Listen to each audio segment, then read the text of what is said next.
नहमदुहु व नुसल्ली व नुसल्लिमु अला रसूलिहिल करीम। बिस्मिल्लाहिर्रहमानिर्रहीम।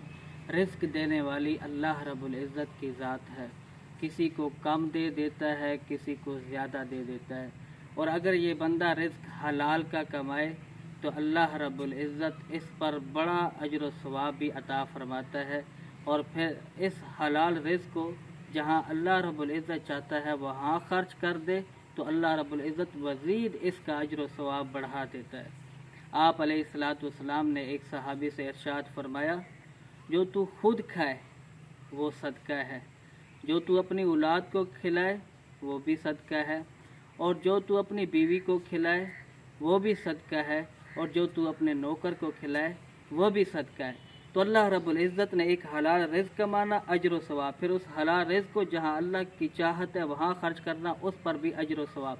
इसी तरह बाज़ लोग हमारे मुसलमान भाई ऐसे हैं कि जिनको आजमाया जाता है बेटियों के हवाले से, या तो उनकी बेटी को तलाक मिल जाती है, वो अपने घर ले आते हैं, उन पर खर्च करते हैं, या बेटी का खावंद फौत हो गया तो उस बेटी को घर लेकर आते हैं तो उस पर खर्च करते हैं। तो अल्लाह रब्बुल इज़्ज़त ने इन सूरतों पर भी बहुत बड़ा अजर व सवाब रखा है।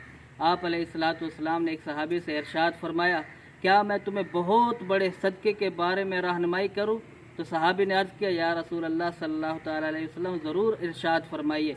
तो आप अलैहिस्सलातु वस्सलाम ने इरशाद फरमाया कि तेरी वो बेटी जो वापस आ गई, अब ये वापस आ गई, चाहे तो वो बेटी को तलाक हो गई हो या उसका खावन फौत हो गया और ये वापस घर वालिद के पास आ गई, और फिर तेरे अलावा कोई और कमाने वाला भी ना हो, तो तेरा उस पर खर्च करना ये बहुत बड़ा सदका है। तो इसीलिए जिन वालिदैन को बेटियों के इन मामलात के हवाले से आजमाया जा चुका है या आजमाया जा रहा है, तो वो अगर बेटी पर खर्च करते हैं तो उनको इस पर अजर व सवाब मिल रहा होता है। इसको बोझ ना समझा करें। अल्लाह रब्बुल इज़्ज़त दीन इस्लाम की इस खूबसूरत रहनुमाई की हमें कदरदानी करने की तौफीक अता फरमाए।